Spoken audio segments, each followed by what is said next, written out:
So this is Gayle Bradley, and he and I were comparing hand sizes. I always talk about in my review about hand sizes. His hands are the same size as mine, right? Skinnier. Yours are skinnier. That has just worked. This is Joyce Laturi. We are at Spyderco. Let's see. Oh, girlfriend. So what size women's glove do you wear, Joyce? I have no idea. No idea? I have no idea. But I do have fairly long hands, don't I? Look at that. Yeah. Cool. I'm not a petite girl. So you can hold your own is what you're saying. She's one of the hardest working women in the knife industry, though. And you have a very interesting and family approach, as I perceive it, to making knives. That is a family. Gayle's part of the family. Ed Schempp, our friend, is part of the family. He's the crazy uncle. He's the crazy uncle. Who's the Duck Dynasty uncle? They're all commenting on it right now. Spyderco is a family. It is safe to say that That's the way I perceive it. all work together as a family, and it starts at the top with Sal and Gayle Glesser, their son Eric, and it's just a group effort. We are very much a democracy. Yeah. And you involve a lot of different designs. You'll come out with collaborations. They'll integrate this from that designer, this, and you like featuring the work of other designers in your production knives. We are very fortunate to work with a lot of great designers, and Gayle is one of them. We've been fortunate enough to work with Gayle a number of times on collaborations. I think you'll find wherever we can find talent that'll work with us and have like-minded people that want to do what we're going to do. Let's have a party. Okay, and by the way, say hi to Mrs. Nutnfancy. Hello. What's up? Okay, Gayle, fixed blade. This is a Did you have beautiful coffee this morning? This is the Bradley Bowie You ought to see me if I did have it. Oh, look at this. PSF 27 blade steel. The knife was originally designed as a custom for a gentleman that's an elk hunter. And I changed the design to make it more reasonable to manufacture from one of my customs, and but it's still got premium handle material, G10 and the PSF 27 blade steel. Comes with a Boltron sheath with the Spyderco. That's a G clip, isn't it? Correct. That can be positioned left hand, right hand, vertical or horizontal, or upside down.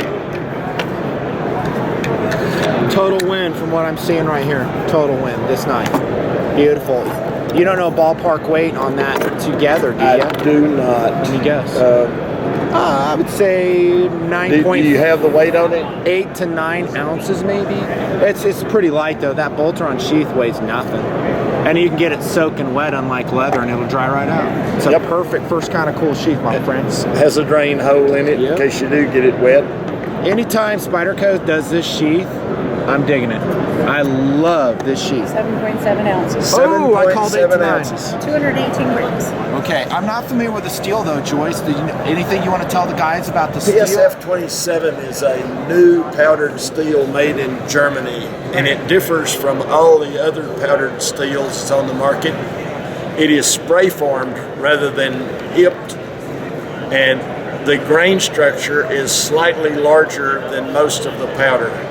The grain structure on the PSF 27 will be 10 to 15 microns, and because of it not being hipped, they'll be more spherical. Easy to sharpen, but in my testing it's been very good edge holding, and it creates a very keen edge. Comparable to CPM steels? Better, same? It sounds same to me, just a different way to get that powdered metallurgy. I actually like the edge I get a little better. Really? Yes, because the grain structure is a little bigger. Oh. Sharpening it with a 600 grit stone, you get a very toothy edge, and it doesn't seem to be as susceptible to carbide pullout. I'm finding it stays very keen for a number of current uses. Nice. It's a beautiful knife. I think you'll Just do another victim. Hey, speaking of Mr. Ed Schempp, ladies and gentlemen of the knife world, say hello to Ed Schempp. Hey, do you have a 12 o'clock still? And you absolutely have to go? Can you hold over? Because we want to keep you here. We're gonna have a good time here. Wild horses could not drag me away. Huh? Wild horses could not drag me away. Yes! TNP Nation, thanks you, Joyce. Okay, so that's a beautiful knife, well executed. These are two designers, in my opinion, that are very consistent. If you talk football, it's really cool you go to the Super Bowl, but if you go to the Super Bowl that year, you go to the Super Bowl again and again, as a reviewer, I get impressed with that designer. Ed's like that with, look at this smooth transition. With this knife right here. Look at this. Tell the world what this is, what your thoughts on. Is it part of your ethnic series, Mr. Ed? Yes, it's an attempt to do a U.S. ethnic, but in a Bowie, which is pretty much considered an ethnic piece for America. Many of the early Bowies were made in Sheffield and Zolligan. There was a half a dozen good Bowie makers in the United States, and a lot of their work had to do with taking the old Sheffield designs and improving on them. They actually made them more ergonomic, higher quality, handmade knives. So the idea of transcending the old Bowie into a modern folder is an American tradition as well as being an ethnic piece. This has the clip point. It's an S-guarded guard on it and a coffin-shaped handle. And all those are attributes of some of the better Bowies made through the U.S. And that's what I tried to accomplish in this knife. It's fairly light. It's a 2.5 millimeter thick blade, roughly 100 thousandths thick. I used non-ferrous because brass was fairly common and used in a lot of the nicer Bowies and the work done 150 years ago. So that's one of the attributes of the American ethic, and that's what I tried to achieve in this knife. It kind of, in some ways, was it the Navaja that you did in ethic? We love that knife. Did I say the name right? Yes, I remember. Navaja. Yeah, that is a beautiful knife, the one that has a ratcheting opening, which excites me. I just love it. Yes, the Navaja, that blade, it has a it has a clip on it, but that blade shape was actually developed in Seville, Spain. There's probably 20 different blade shapes that were put in the Navaja ratcheting Caracas style knives, but one of the most traditional has always been the clip. Now on this knife, I noticed it has a rake on it, so that blade is raking down. What was your thought on that? Because if you look at that, guys, how it's kind of like, well, you see it. Well, wherever I go, there I am, and this is part of my taste and style.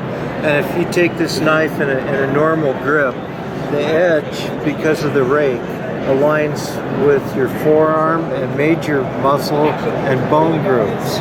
So when you use this knife, and this is where we differ a little bit, particularly on jimping, this actually puts your arm and hand behind the knife. If you have to plunge, you don't rely on just a little bit of serration from jimping to keep the knife from sliding, when you can put the mass of your hand behind the handle. I get it. I'm with you. And then when you go to use the knife, it's not a wristy using knife. If the knife's totally straight, you have to use your wrist to get the edge square to the medium you're cutting. Raking this down, I can work from the shoulder and the elbow and have very light grip on the knife. I don't have to grip it with a death grip. Not using the wrist, I don't tire my hand, and it makes the knife safer and easier to use. Of course, it's not something that a lot of people are accustomed to, so they have to actually use the knife and get accustomed to it before they see the advantage of it. And that, you would say that would apply to both the plunge cut and a chopping motion, right? Because Yes. that initially you're talking chop motion? Well, initially with the chopping, Okay. it was born from cutting rope. And a lot of the initial rope knives were a fairly traditional Bowie blade. But the misses that you'd often see was the rope sliding off the end of the knife because it depended on a wrist snap that was perfectly timed to align the edge square rather than at an angle, so it wouldn't slide off. And that was the big advantage of the rake. It's also, you know, allowing your grip to use the strength in the most appropriate method. It's a beautiful knife. That's coming out this year, right?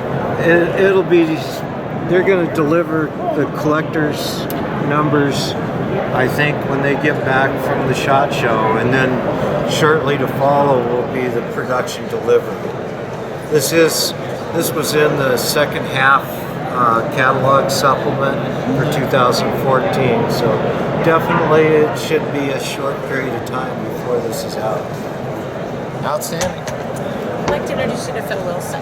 Okay. So you're going to get these three celebrity guys here if you're not. It's your I fans. reviewed his Phil Wilson. It's a beautiful knife, that Wanna fixed meet him? blade. Sure. Okay, I'll bring Bring him him on right up. Yeah. Bring him on Yeah, into the Phil. knife show. Yeah, I'm dressed down. Nobody recognizes me. It's awesome. Right, Mrs. Nutton? Right. Say hello to Mr. Phil Wilson. How you doing? I'm fine. This is kind of crazy, huh? Having a good time at the show, though. Yeah. What do you have there, sir? This is the South Fork, Spyderco I love this knife. fixed blade. You know, your hand is not put on your arm. This is reviewed in the nutnfancy project. Very high on my likability scale. There's really nothing wring with this knife. I said that in the review. I don't know how you could improve this knife pretty much. Did I leave you speechless? No, I think it's a pretty good all-around, all-purpose sportsman's knife. That's what I would call it. And you can use it for, field dressing, big game, quartering, butchering. You can go all the way through the whole process with this knife. I couldn't agree more. And Hard to use workbench. Beautiful. we designed it so that the grip is multi-position. You can turn it over, you can use it like that. You can choke up on the finger notch. I'm from the Gulf Coast. Put your thumb here like that. And Almost everybody in Texas surprisingly, it works very well in a kitchen. We've had a lot of feedback on this. A lot of people bought this for a kitchen knife. Yeah. I didn't expect, but it does do very well in the kitchen. Steel is CPM S90V, 9% vanadium carbide. It's ground pretty thin. It's down to about 15 to 20 thousandths on the edge.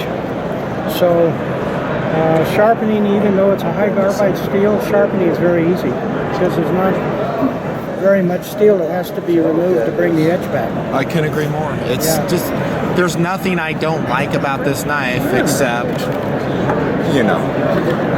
jimping. But this knife is just so elegant and lightweight. There's no I'm just a user. And so as a user, I'm connecting with what you're giving me. There's no hot spots in that knife. No, that's None. the whole idea. There's no sharp edges on it. It has a flat grind to it, a beautiful, delicate tip that you can do detail work with. It has my preferred, and we said this with Gayle over here, the bolter-on sheath. The sheath is perfection. I mean, how do you improve it? It costs money to produce. The price is kind of up there. It is using a CPM steel, though. That's a premium steel. Right. You know, I'd like to add something about Phil Wilson because we've known each other for many years.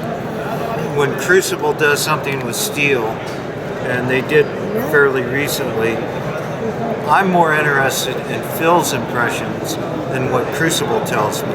Because I think one year in the early mid-90s at Southern California Blades, we were the only two people in the room with CPM steel. That's right. Yeah, that goes clear back to early 90s, yeah. When the first steel was CPM S60V, which they used to call 440V, and then CPM S90V came out as an upgrade for 60V. So for a few years we couldn't heat treat it because it had so much vanadium in it.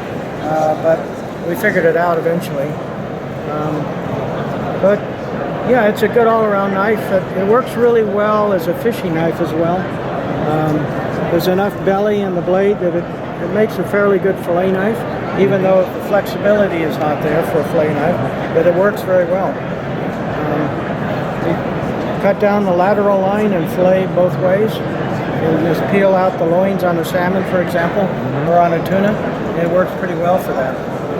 Let's get. Can I? Oh, go ahead. And so we're happy with it. Spyderco has done real well with it. It's a classic, beautiful design. On my channel page, it is a Hall of Fame fixed blade knife.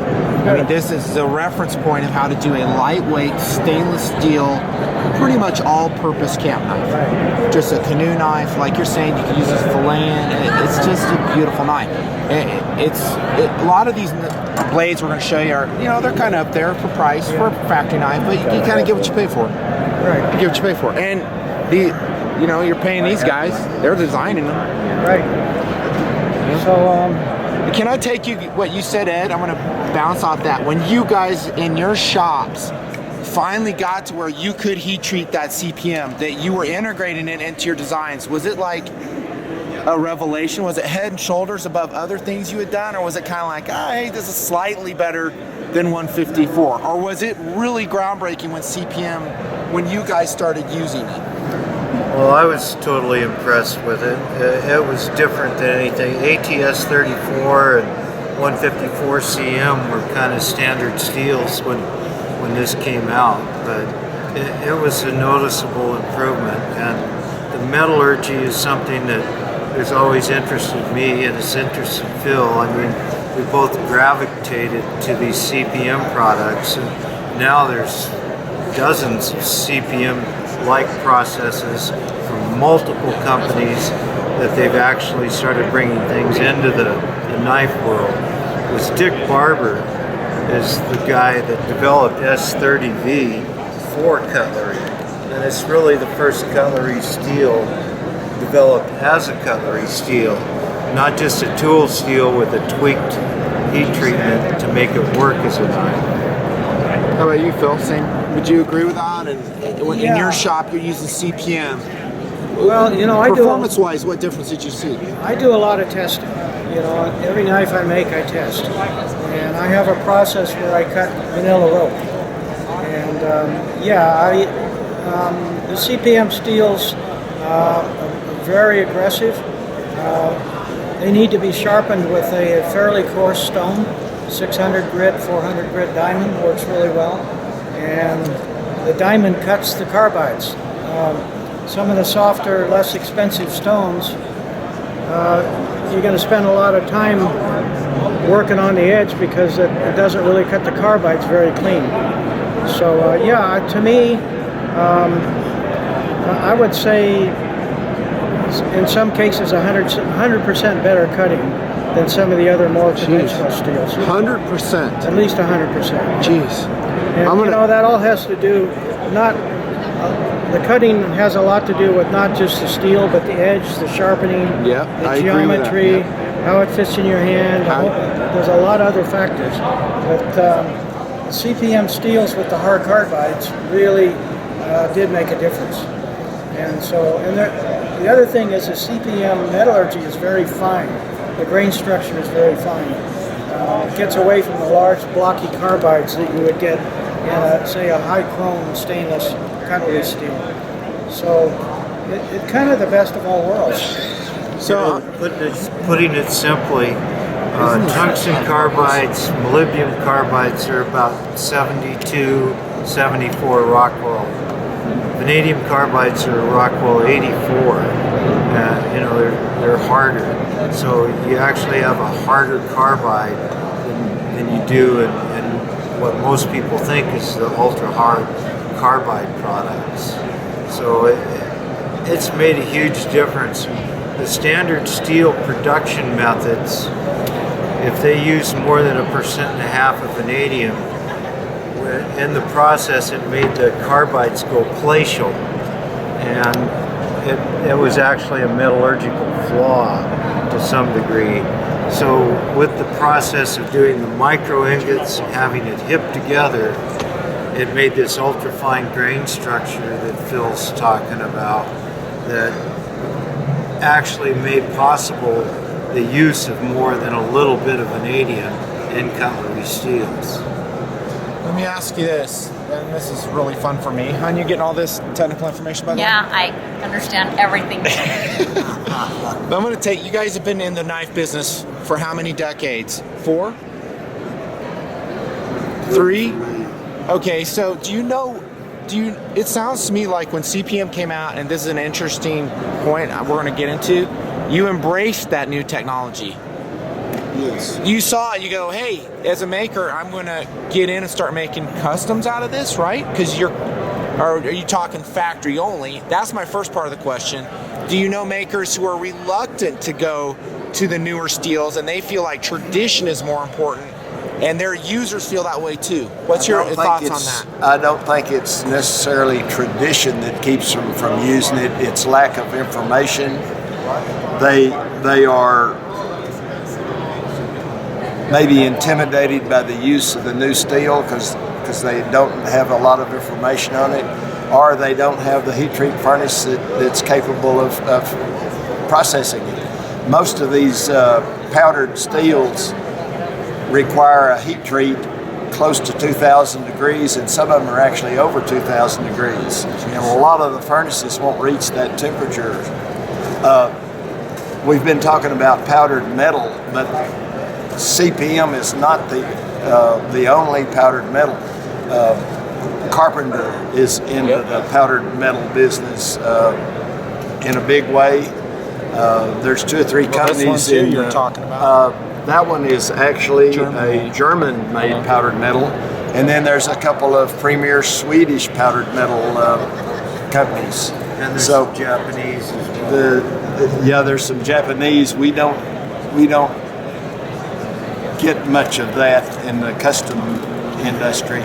Japanese protected their steel industry by not selling any raw materials of their high quality steels outside of Japan. It could only leave in a processed product.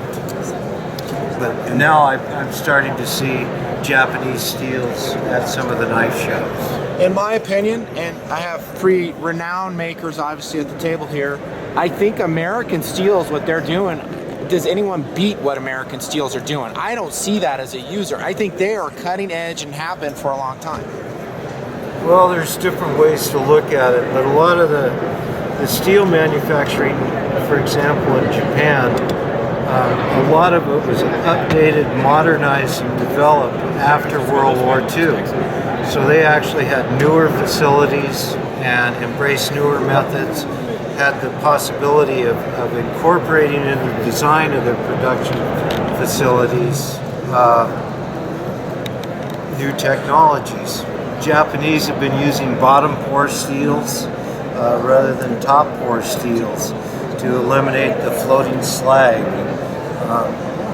Swedish have always had one of the purest forms of iron ore, so they had less contaminating alloys than others. The Germans, they've had to rebuild their steel industry after World War II as well. So where the U.S. now, a lot of the old steel plants have actually been bought and shipped lock, stock, and barrel to China, and that's what a lot of the Chinese technology is old U.S. technology. So they had that advantage starting kind of from scratch. When you have to build up from the beginning, you build for the future. And it depends on when your beginning is, geopolitical influences.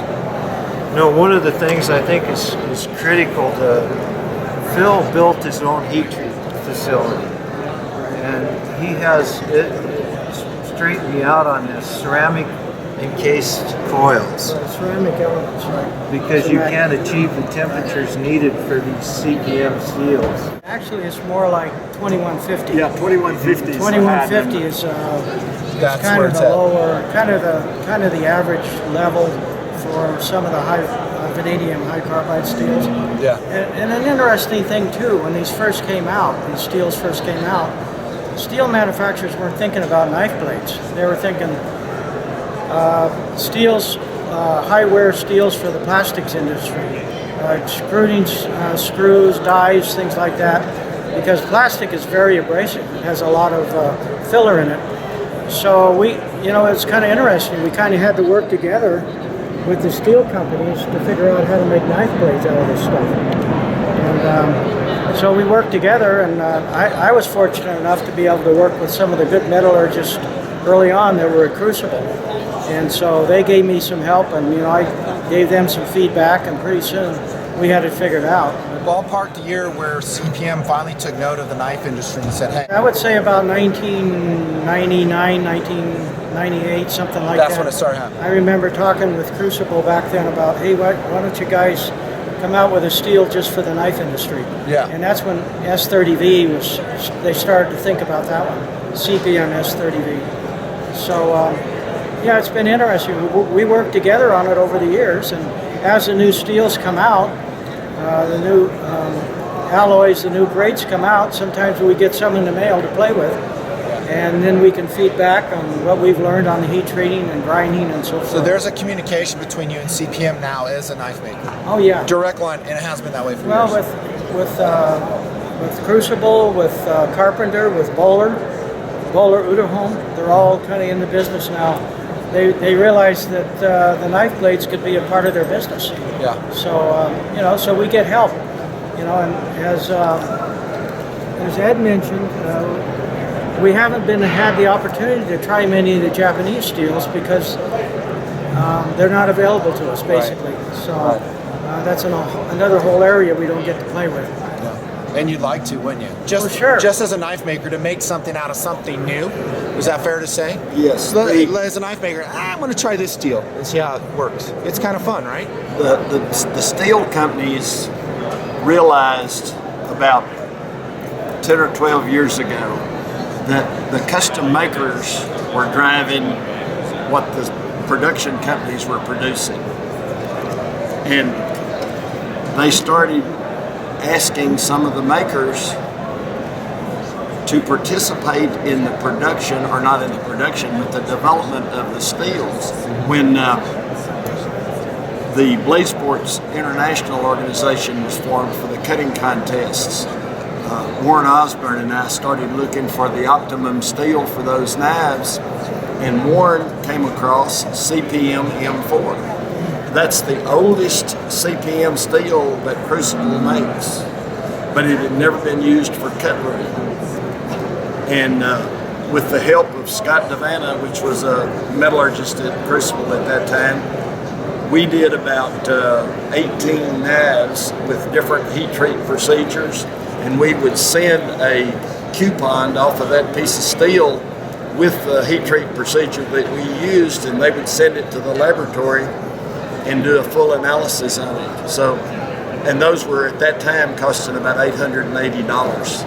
And so they spent a lot of money on research just to bring that one steel to the knife community.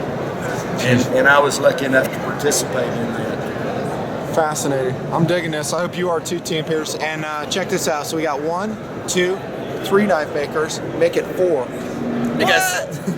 Brad Southard. Yeah, I'm Brad Southard. How you doing, buddy? Welcome. Doing well. It's I great to met meet you before. It's great for you to come to. Absolutely. Joyce, this is at this point a round table of knife makers. 2 nights. Yeah. This is pretty the awesome. Knights of the Round Table. I feel out of place, son. I gotta say, just this table is awesome just for me, because I think all of these 3 knife makers have been making knives longer than I've even been alive. And you combine their knowledge, it's way longer than that. But it's exciting for me to just get to hang out with these guys. And that's one thing about this show that's fun, because I don't get to hang out with these guys. So even just listening to what Gayle, Ed, and Phil were just talking about is really, really exciting for me to get to learn and listen to as well. Can I tell you what's exciting to everybody in this audience, and I'm being dead serious, I'm not goofing around, is that you're a young guy learning from these guys, and the craft continues with you. Yeah. And it's not just you, Brad, but there's some really sharp, young, up-and-coming makers that will take the lessons that you learn from them and then put your own spin on it. And that you come out with these beautiful new designs, but at the same time, I'm kind of a tradition guy in a way. I never want us to forget where we came from. No, we can't forget where we came from. Particularly even in the steel market. We're driven right now trying to duplicate what carbon steels have been doing for a long time in some senses. Yeah. With stainless steels, and that's kind of fun. Is trying to recreate the carbon steels in a stainless market that are still providing that same level of performance. So Right. I don't know half as much as these guys know, not even close. But it's a lot of fun for me to learn and talk to these guys, and I'm learning stuff too. So. But you do have your own approach. I mean, Absolutely. as a designer, Spyderco not have you here, and they would have not produced this knife if you don't have a very interesting personal approach. And Yes, we love that as buyers of these knives. We want you to have it because you'll connect with a ton of dudes on this knife. Go ahead and talk about it. And I have reviewed that knife. Yeah, you've done a review on this, and You probably didn't like it that much. Oh, I remember you liked the knife, but you didn't like the cost and a couple other little things. But, That was it. And The knife is beautiful. I can't talk much about that. I didn't. I know what it cost to produce, or what it took to produce. It's expensive. It was an It is what it expensive is. knife to do. We're working with some high-end materials. Yep. Titanium frame lock, CTS 204P blade. We're working with high-end materials here, so it was going to be expensive. So I can't fault you for that. Yep. It was an expensive knife. When I originally designed this knife, I really wanted. Actually, I have a funny story. It was the first flipper I had ever designed. So it was the first knife I had ever designed with a flipping mechanism. And I've been a Spyderco fan for years, but I had injured my thumb and couldn't thumb open a knife. So I designed a flipper mechanism that Kit Carson had been using for years to work with it while my thumb was healing up. And then I sent the design to Spyderco many years later, and That's it? and that's what this is. So that is your original design you did back then, maybe? This is my original design. Wow. I believe I designed this 7 years ago, and it took me a few years to drum up the courage to talk to Spyderco about actually making it. They're intimidating, aren't they? Well, and some things you guys. Joyce will lower the hammer on you, dude. I'm just saying. Oh, she's gone, so yeah. I'm just kidding. There's Sal right there. Sal, bless her. And they're I'm kidding, of intimidating course. solely because of the knowledge base they Yeah. have. But And the fan base. The fan base for Spyderco is huge. I grew up in Colorado, so I grew up and went to school just down the street from Spyderco, and I used to, on every day on my way home from college, I would stop by Spyderco and drive them absolutely nuts. This was before I was making knives even, but I was a collector, so I'd go in there and I'd talk to the salespeople in the store and just Where they roll their eyes and go, "Here comes Brad again." They say they pulled up didn't. a chair and made him a cup of coffee. They say they didn't, but I'm sure they did in real life. But You're inspiring people just by this story. There's someone on the end of this camera that's going to listen to this story. It's like, that's me, and they're going to become a designer. now they're gonna drive Spyderco nuts. I'm sorry. or maybe another company, but they'll have courage from your story to pursue their dreams. But and yeah, I just love knives, so I started trying to make some, and see how. I love the coloration on that one, Brad. Had you seen this one before? You've seen the all black one? I haven't Oh seen yeah. that one. I almost like that one better. There's a lot of black knives. I do that too. looks really, It looks just really cool. beautiful. What handle material are you using on this? Is it G10? It's G10. Again, Okay. it's unlike the original one. I love your G10 It's on a this, slightly though. it's a That is slightly beautiful. finer G10. But yeah, all black G10. Everything's been coated. Hey, if you make this with this coloration of handle scale and then you make this one black, over the top. I'll take back everything I said on the knife. That'd be pretty cool. That would be a good well, and looking blade. We could throw This some is better good looking. jimping on there for you too. Maybe we could do that as well. Would you? Oh, if you did that, dude, But I would say go by 3. I'm crazy I that don't way. know what can be done. I am consistent that way, though, and a lot of us like it. But I am flexible with a lot of different designs. Well, and I watched your video, and yeah, you weren't favorable on everything, but I didn't disagree with most of what was said. Yeah. There's sometimes what my own vision is versus what the end line user is. We don't always line up, but I learned from your guys' comments, and I take that and I approach that in new designs. So if you look at new designs that we're working on, which I can't talk about or show anything, and even the Taiwan knives, they're amazingly good quality. it's some of the best manufacturing techniques and tolerancing I've ever seen from even U.S. factories, and it costs nearly the same from Taiwan.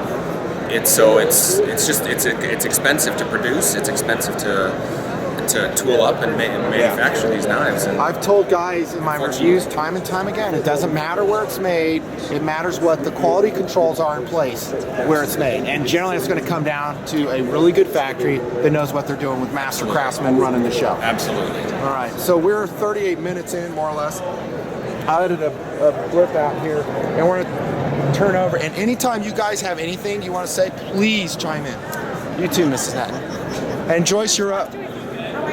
You're welcome to the round table. All right. So, and remind the model name to Brad Southard. It's just called the Southard Flipper. Southard Flipper. How is that sold? Very well. Very well. Guys love it. I gotta be honest. I'm humbled and amazed at how well they've sold. I wasn't expecting quite the response we got, but one of the fun things that's happened is a lot of guys have started modifying them, putting their own scales on them because it's a very modular design, so you can pull off parts and replace them with your own if you wish. Although it voids the warranty, so that should be noted. But they had to say that, Phil. I think they said make sure you talk. They didn't. I just made sure to say it because I don't want them to get in trouble for something I say. But it's been really cool to see what people have done with them. It's every show I go to, somebody walks up to me and shows me something they've done with one of my knives, one of the Spyderco knives, and it's really cool to see. Actually, It's almost cottage industry to people remodeling production knives of high quality. Well, which is, for me, it's really cool because that's part of how I got started. That's how I learned to make knives, was by modifying others. We're lining up here what we're going to talk about. I would really like this to be a single part video, and I think that's what we're going to do. So we're going to probably look at about an hour at the round table. I hope we can. I have another appointment in 5 minutes. Well, we're right now at 40 minutes. So Joyce, take it away. This is called a Roadie. And about a year ago in April, the TSA decided that they were going to allow pocket knives back on U.S. airliners. Every production company out there jumped on that opportunity to take a little bite of that pie.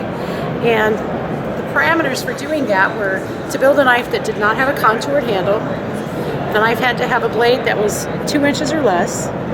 It had to open with 2 hands, using 2 hands, and it couldn't lock.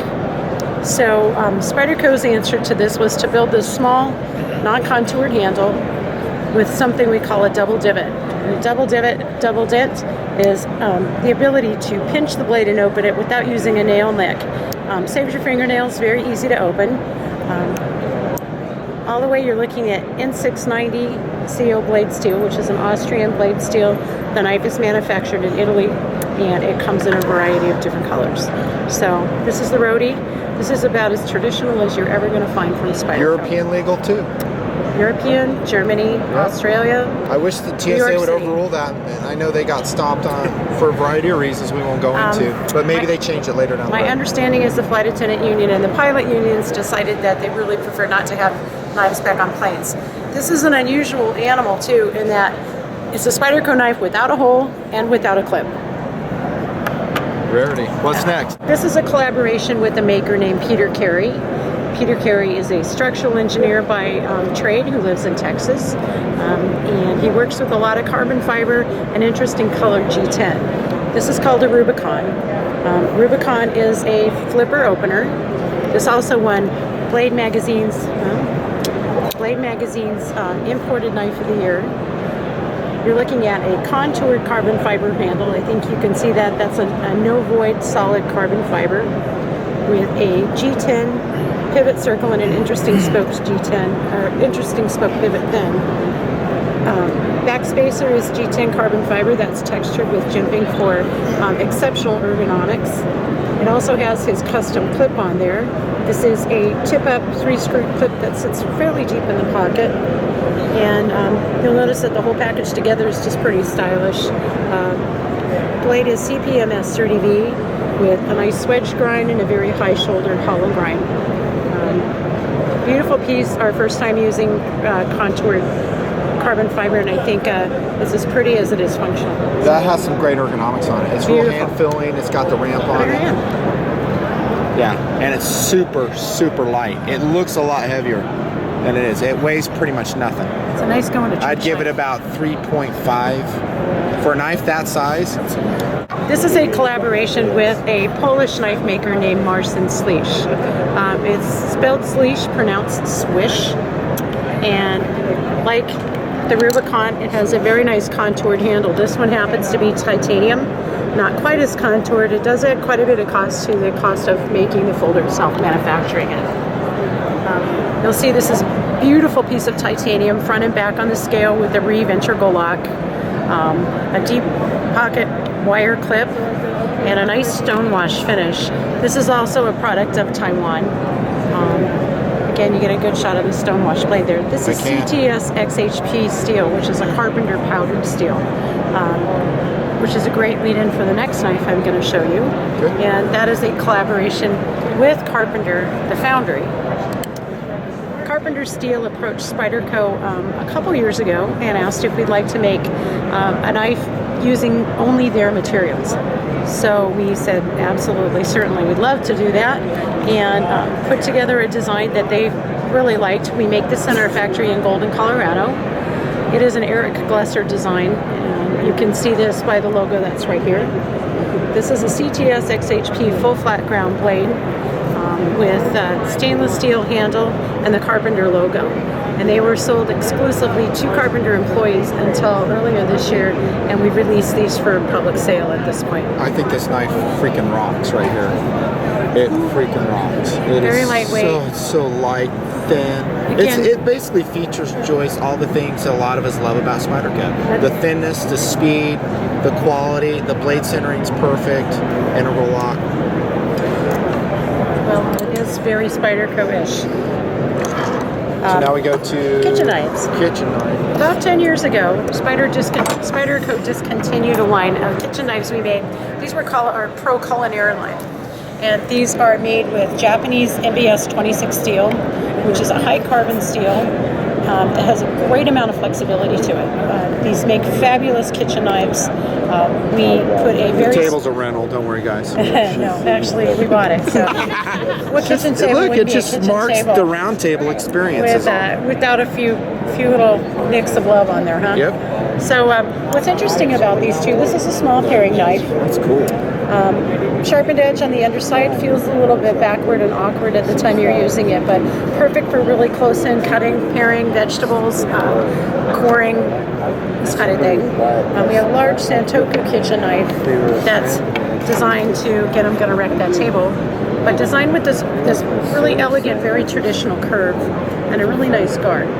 And that lets you lay that down on the table and rock that back and forth. So if I want to cut vegetables, I want to chop, I have this really easy movement that is fairly precision and fairly easy to do no matter what level of a cook or chef you might be.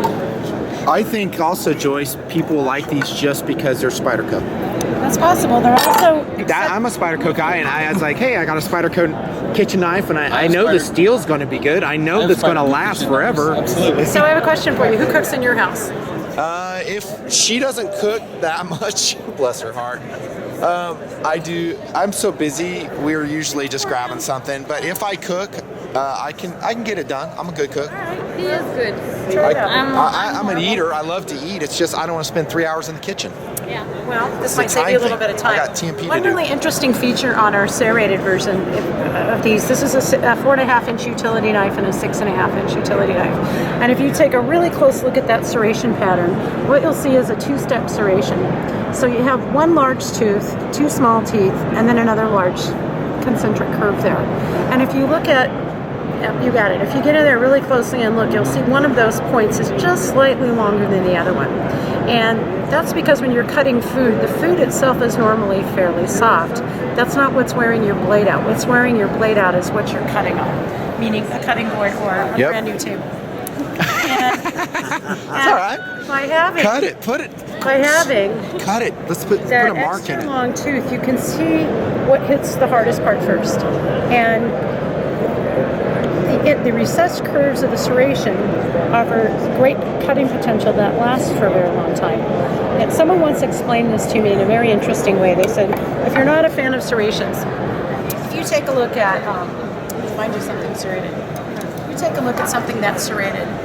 There we go. You won't find it in my pocket, sorry. Here you go. Yeah, we'll convert you. Yeah. If you look at something serrated, if you own an acre of land and your acre of land is a completely flat acre of land, you own 1 square acre. Is that correct? I know where you're going with this. You're talking coastline with indentations. All right. So you put serrations in there and you measure the surface area of that, you have more than a full acre. And that's exactly what serrations do to your cutting potential.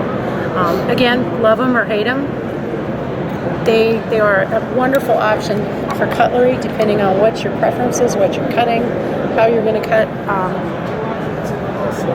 It's all about what works for you. How about what you sell? So let's say an Endura is serrated, 100% serrated, Correct. versus Endura plain edge. I just think the plain edge is outsell it. Am I wrong? I call it the 10-year turnaround.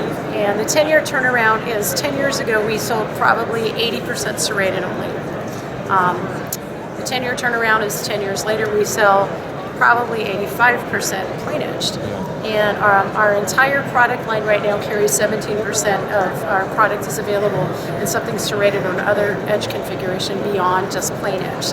So that would be a combination edge or a fully serrated edge. And I think for some philosophies of use, it makes a lot of sense to have a serrated blade. Absolutely. If I cannot sharpen my knife for a long time, I would probably go with the serrated. And it's great for sharpening serrations. And you can't do serrations on any of the others that I'm aware of. You know what I'm thinking while I'm listening to you talk too?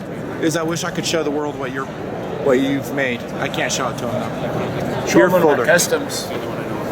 Can you show them a custom? This is it, dudes. Okay. You're not going to get in trouble showing this to the world. No, this is not a Spyderco. I don't want to get y'all in trouble. Look at this knife. And I'm going to edit these tapes together in one vid. It'll be about an hour long, around there. Look at that. Gayle, tell us about this knife. The blade is Damascus steel, 12 twist Damascus. The bolsters are mosaic Damascus that's heat colored. The metal was made by Chad Nichols. The handle material is mammoth tooth. The frame is anodized titanium. Beautiful. And functional. So beautiful proportions. It's lightweight. And it's a flipper. And no clip yet because you just didn't have time to put one on? That's correct. I finished it the day before we left for the show and I didn't have time to make a clip. Cool. Tell the world how you're going to attach that clip. I thought this was rather interesting. The clip, it will have a notch machined in the backspacer, and then the screws will come through the handle material into the back, be threaded into the backspacer. Super cool. And the clip will come up and over the handle material. Super deep carry. Jeez. Okay. Thank you very much. I love it. Love that knife. Just watch Spyderco line. Maybe you'll see a knife like that. Eric would be happy to show you a couple knives here. Is he available? He's available right now. Let's roll him in. Yeah. Elbows is here, Eric. How you doing, buddy? We talked a couple years ago. You remember me, right? I remember you. Okay. The only thing we haven't gone over yet are those two. Okay. Okay, this is Eric Glesser stepping in. The Knights of the Round Table have adjourned for now, and then we're talking to the man. You know I love your knives, right? I do believe you like them. I've seen your videos. You enjoy them. One of the few knives I've given 11 out of 10 is your Manix 2 lightweight. Thank you. Oh my gosh, what a win, Eric. And you continue to impress us. Here's two more. All right. This one was, I'll go with this one first. Okay. This is a larger version, large knife that we've come out with. A lot of it was based on consumer requests. A lot of consumers were asking us to make something that had a 5-inch or a large blade that folded and was still a Spyderco. So this comes with over a 5-inch blade. One of the challenges when you're trying to design a knife that has this thick and this large of a blade is going to be the lock and the engineering that goes along with it. When you get this much weight and this much length, it compounds a lot of the requirements of the strength that you would need in the lock. And so for this one, we have a new lock that we introduced called the Power Lock. From the side, it looks a lot like a back lock, but it functions completely different. With a back lock, you typically have a little hammer that drops into a cavity when this blade opens up, it just kind of drops into a cavity. Now for this knife, instead of having a little hammer that drops in, we have a rotating piece here, and the tang has a nice long ramp on there so that it has a place to rotate into. So it's coming in from a different angle, and rather than hooking the blade, it's putting something in front of the blade, more like putting a stick in the spokes of a tire. What we found is with the reconstruction of the lock, so that the force was drawn into a different direction, we were able to get a lot of strength out of that lock, enough to hold this much weight on the blade. Another feature that we were able to do with this lock is because it has a very similar spring to a back lock, and it's a strong spring, it has enough there to keep that big heavy blade closed. It's got great retention on it. So it's going to be safe in the pocket and safe to carry. So the engineering of the knife is very unique, but as far as the knife itself goes, it's a large chunk of VG10 in the blade.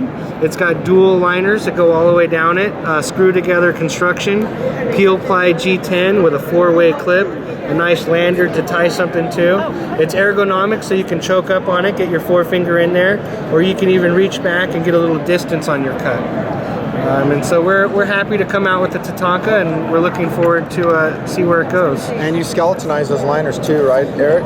This one is skeletonized, it is, to reduce the weight of the knife. That's a beautiful knife. That's a mean knife is what that is. It's a lot of knife. Freaking fight knife. You guys won't say it, but I can as a reviewer. That's a fight knife. And even here, when you see this chunk of metal come through, the grind line comes through and goes all the way to the tip. Right. So that you have a little bit more meat at the tip for those more physical jobs that you need to do with the tip. Yeah. Beautiful knife. I think that'll sell like crazy. And that's under the Spyderco, not the bird lineup. We can tell just by the hole there. Right, In case guys are wondering. Right. So this one is another one that's coming out. This is a collaboration with a custom knife maker named Farid. This is a lot of knife. Like the Tatanka, it's a large blade. It's a little lighter so that we were able to not have to use the power lock, but it has a very substantial, thick reeve integral lock so that you will have the strength on that knife. One of the unique things about this knife is it comes with CPM 10V, very hard steel. Nice cutting ability, but it's just a very tremendously hard steel. It's the only knife that we produce out of that steel at this time. Full titanium scales. He has a nice unique cut here to give it a little bit of flair in the design. He has an over travel stop here so that if you're disengaging the lock, you don't bend the titanium or disform the titanium in the lock. That's a real low profile way to do it too. You can't even see it really. It's like inside, right? It is. It's just inside. Beautiful. We do it many different ways. Sometimes we do it with the clip. Sometimes we do it up towards the locking area. Sometimes we add a little pin. The construction of the knife is very simple. It only uses the 2 pins. Especially for a very long knife, it leaves a lot there. So it's a completely open back, easy to clean, easy to build. Very simple in its construction, but it is a lot of knife. A nice little flair that he did is he even rounded the top of this so that when you're pushing a lot with your thumb or you're doing very strenuous chores, that you're not driving into your thumb for anything that's discomfortable. But this is a lot of knife made out of 10V. We're happy to work with Farid on it. The pivot system on that, phosphor bronze? The pivot system, like this pivot? In other words, the bushing system on the pivot, do you know? It just has standard washers in there. They're probably phosphorus bronze, but I don't remember off the top of my head. But it's not like a ball bearing system. We don't have the ball bearing washers in this. Something like this, it's fluid enough to get away without the ball bearings. Love it. That's a beautiful knife. You saw my EDC today, right, dude? Wow. Oh, thank you. I appreciate that. That orange dragonfly, I mean, that's like one of my all-time favorite EDCs. You know what I'm saying, Brad? Absolutely. It is just a beautiful knife. It weighs nothing. It's perfect. You can't improve that knife. How do you improve it? You don't. Well, few knives reach perfection. This is the Dragonfly 2. Wire clips, screw together construction, bidirectional texturing. We improve our knives. Constant quality this version improvement. Is perfect. Okay, well, we'll improve it in the future. And you're going to find a way to. Maybe if you go with S30V. Yeah, or, ZDP 189 or something crazy like that. I think you have done that. Knives are always evolving. We will constantly improve. Anything else you want to say before we wrap it up? Eric Wow, Glesser, thanks for Spyderco. helping us out. Thanks for coming over. Hey, you guys have awesome knives. What can I say? Show you if you want to see. By the way, I did not put that scratch on the table. Oh, that's Joyce did. I just thought it'd be fun to show you one of the custom versions of my current the current Bring Spyderco it. flipper. Bring it. I've got one of the customs if you want to see it. Okay, we're gonna cut Eric loose. Say goodbye. Thank you so much, Eric, for visiting with us. Appreciate it. Beautiful knives, man. This is Spyderco, and we are at some trade show I've never heard of. Talk to me. What you got? If you're not interested, No, it's dude, okay. let's do it. I just thought you might since you were looking at Phil's too. I'm gonna break it out into its own video. How's You don't that? have to do that. So, Joyce, I'm gonna do an exit with you right now, and then I'll cut him out and do his own thing. Okay. Anything- Did you guys see a schedule written on here, like a blue and yellow piece of paper? I didn't see it. Schedule? No, I didn't. No, he didn't cut it up, but I need to find out. It's my schedule for the rest of the show. Oh, jeez. Never mind. Found it. Hey, can you end super quick with these, and I'm gonna wrap it up. Right here. Do you know about them enough? I do, but can I make a suggestion? Yes. The guy who, the designer for these two knives is Michael Janich, and he is in our Op Focus booth, which is just right over there. Okay. If you guys have a minute, I think what I can tell you would give you about 60%, and my next meeting is here. Okay, cool. He can tell you. Let me it's end gonna then. give you so much more I won't than have that. time though, hun. So, I would. Maybe next year I can. I gotta wrap it up. She has another meeting. Yeah, I do. The table has If you're walking adjourned. around, that's the I know map where it's for at. it. Okay. Yeah, it's back here. How about I just tell you? Whose is goodbay? this? This is a cool knife right Thank here. you. That's on the ground. We gotta wrap it up. Okay. So what's this, an hour video? Thank you so much, nutnfancy. You're welcome. We love Really- Spyderco products. Thanks for really- accommodating us. We really appreciate you coming by to visit with us, Yeah. and It was a good enjoy visit. the rest of SHOT Show. You know it. See you later. Spyderco 2015. The whole crew here today, dudes. Out.